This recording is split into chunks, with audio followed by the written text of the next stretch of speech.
Talk to Fluency from beginner to fluent. Take your English skills to the next level. Welcome, deep divers. Get ready for a journey into the subtle yet profound ways our daily habits shape not just our individual lives, but also the world around us. And as always, we're not just giving you the insights, but also the linguistic tools to articulate these complex ideas with precision and confidence. Today, we're taking on two seemingly distinct yet incredibly influential parts of our everyday routine: the beloved cup of coffee that fuels so many of us, and the often debated role of certain processed foods in our diet. Both are deeply ingrained, right? And both hold far more historical, societal, and personal power than you might imagine. Absolutely. Our mission today is really to extract the most fascinating nuggets from our sources, connecting them to the broader human experience. We want to equip you with the knowledge, yes, but also with valuable English language tools to understand and describe these concepts effectively. Think of it as a deep dive into both the what and the how to talk about it with, greater clarity. Okay, let's unpack this with coffee then. Just consider the sheer scale. I mean, by the time you finish listening to this, literally millions of cups will have been consumed worldwide. Our sources tell us that over 2 billion cups are drunk daily. That's staggering. It really is. It's not just a massive multi-billion-dollar industry. It's a fundamental social ritual woven into the fabric of cultures across the globe. So the question is, how did this humble beverage become such an integral part of our existence? Its story traces back over 1,500 years to the coffee Arabica plant originating in the highlands of Ethiopia. It's a history rich with, surprising turns, and the origin story itself is pure legend. You picture this 9th century goat herder named Kaldi. He noticed his goats were unusually energetic after munching on certain berries. Nice, the classic story. Naturally curious, he decided to try them himself, felt an invigorating lift, and the rest is quite literally history. That simple act of observation, a moment of curiosity, set in motion a global phenomenon. What's fascinating here, though, is how that initial observation led to deliberate innovation. Our historical records suggest it was actually the Sufis of Yemen who were the first to really transform those coffee berries. They started roasting the seeds and preparing the drink we largely recognize today. They weren't just drinking it, they were creating it. So it wasn't just about chewing the berries anymore. Exactly. They refined the process. And from those early beginnings, its spread was swift and incredibly influential. By the 15th century, the first coffee houses emerged across the Ottoman Empire. These weren't merely places for a quick drink. They quickly became vibrant, intellectual, and social hubs. Right. As they spread into Europe, they became crucial venues for discussing business, politics, and most powerfully, new ideas. Okay, here's where it gets truly provocative. Some scholars even argue that without coffee, we might not have had the Age of Enlightenment. Think about it. During this pivotal period, philosophers started questioning traditional interpretations of the world. They turned their gaze towards science, believing that everything could be rationally explained. Our sources hint at thinkers consuming dozens of cups a day. It's a compelling thought, isn't it? If we connect this to the bigger picture, this Age of Enlightenment radically changed the world. It contributed to the overthrow of monarchs, fostered the growth of democracy, and accelerated countless scientific discoveries. It's quite striking to consider how the stimulating effect of those coffee houses, Buzzing with caffeine. exactly, buzzing with caffeinated minds and fervent debate, might have played a significant role in this intellectual revolution. But the story of coffee isn't all positive, is it? It has its darker chapters. Unfortunately, yes. It tragically fueled the slave trade. For example, by the early 1800s, one major country was producing a third of the world's coffee. Sadly, almost entirely through the labor of enslaved people from Africa on vast plantations. It's a very sobering reminder of the complex and often brutal forces that have shaped our daily comforts. And this raises an important question about coffee's pervasive influence, too. Did it also lay groundwork for modern capitalism? Well, our sources suggest a strong link. Companies began providing coffee to workers and eventually formalized coffee breaks. Now, this wasn't purely altruism. It seems it was a calculated strategy to increase worker productivity and maintain focus. So keeping the workers going. Pretty much. Yeah. It's a clear example of how something as simple as a beverage became deeply intertwined with economic systems and labor practices. So what's the big takeaway from this historical journey? It seems coffee's story is incredibly complex. It really is. From ancient berries invigorating goats to fueling intellectual revolutions, from its dark ties to the slave trade to its role in modern productivity, coffee's story underscores its profound and complicated impact on society, economy, and intellectual movements throughout history. Yeah, it's far more than just a drink. It's been a silent engine of societal change, for better and for worse. Okay, now, let's zoom in from that macro historical view to the micro personal experience. What exactly happens inside you when you drink it? As many of you know, coffee's primary active ingredient is caffeine, which is, remarkably, the most widely consumed psychoactive drug globally. That's right. Once caffeine enters your digestive system, it's absorbed into your bloodstream pretty quickly.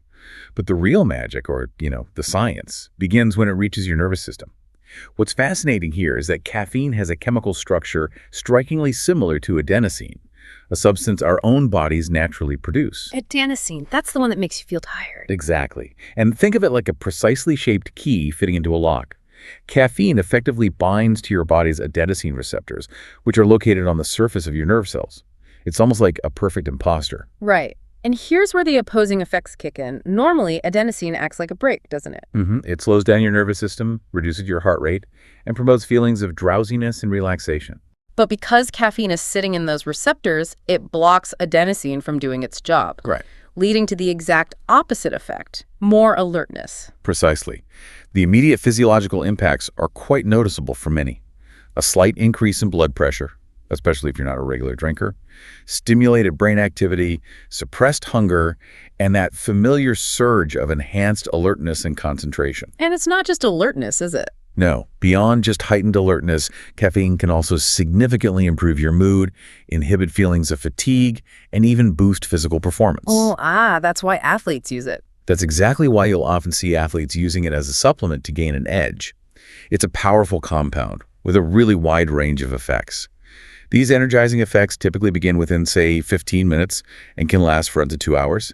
However, your body takes quite a while to fully process and remove caffeine, usually 5 to 10 hours. 5 to 10 hours? Yeah, and some residual effects can linger even longer, affecting things like sleep quality. So, if you're looking to optimize caffeine's effects, what's the advice? Some experts suggest maybe abstaining from it in the afternoon. That's a common tip, yes. That way, your body has a chance to clear it out, making your morning cup the following day feel much more impactful and genuinely refreshing. Makes sense. But crucially, moderation is absolutely key here. Right. How much is too much? For healthy adults, the recommended maximum limit is 400 milligrams of caffeine per day. That's roughly equivalent to maybe 4 or 5 standard cups of coffee. Exceeding this can lead to a range of unpleasant side effects like insomnia, nervousness, anxiety, tachycardia, which is just a rapidly beating heart. Okay. Stomach discomfort, nausea, and headaches.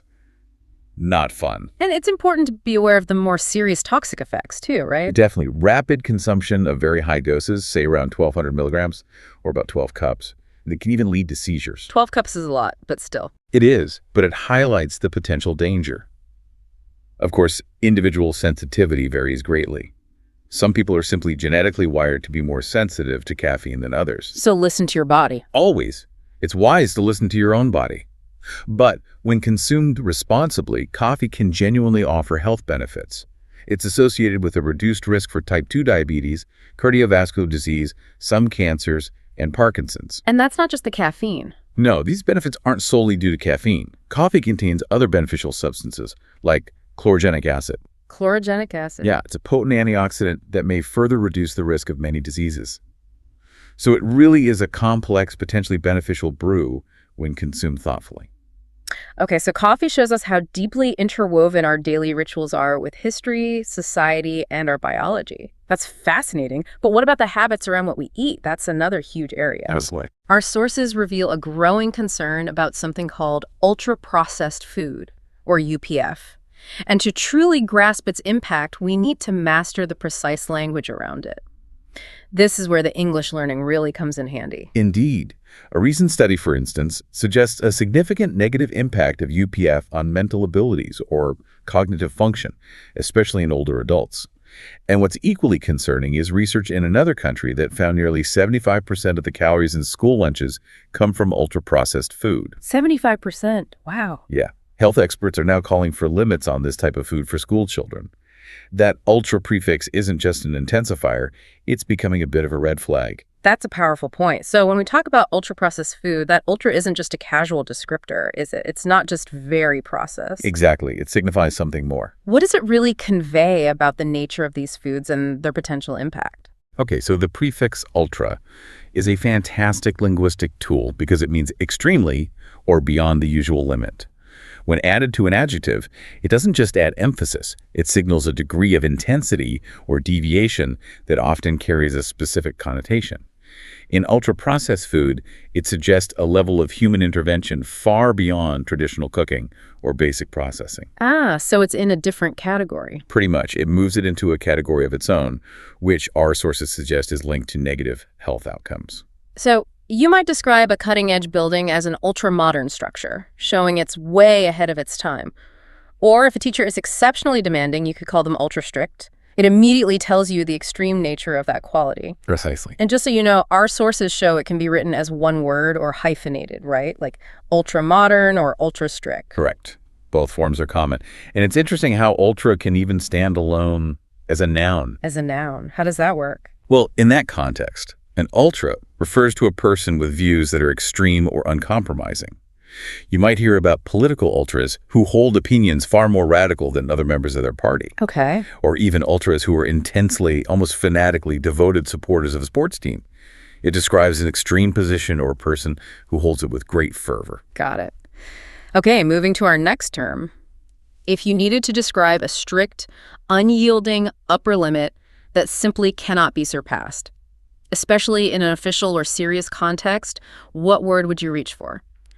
Our sources often use the concise and powerful word cap. That's right, and it's a very useful term to have in your vocabulary. Just like a physical cap covers something, forming an upper boundary. Cap, in this sense, refers to an upper limit that cannot be exceeded. And it can be a noun or a verb? Yes, it functions as both a noun, meaning the limit itself, and a verb, to cap something, which means to set that limit. We typically use cap for more official, financial, or serious contexts, though, right? Generally, yes. For example, a company might announce they're putting a cap on spending, or a government might cap prices on essential goods. You wouldn't typically say you capped your kids' screen time. You'd likely say you restricted it or set a limit. Exactly. The word cap carries a certain weight and formality. Okay, good distinction. Our final expression is incredibly useful for describing persistent, challenging situations. Escape the cycle. It really captures the essence of a problem that just keeps repeating itself, doesn't it? It does. Let's break down its power. Escaping is about breaking free or getting away from an undesirable place or situation. Like escaping prison. Right, like escaping prison. And cycle refers to something that repeatedly goes around or through a series of events, like the distinct stages of a washing machine cycle. Okay. So putting them together, escaping a cycle, means breaking free from a repeating and usually negative situation that seems to perpetuate itself. We use this for detrimental patterns that are hard to get out of. Our sources give a very concrete example. Escaping the junk food cycle. This describes a situation where maybe a lack of time or money might lead people to consistently make unhealthy food choices. These choices then negatively impact their health and energy levels, making it harder to improve their circumstances. Which keeps the cycle going. Exactly, which then perpetuates the reliance on unhealthy food. Yeah. It's a classic self-reinforcing negative loop. And this expression is incredibly versatile and powerful for conveying the gravity of such situations.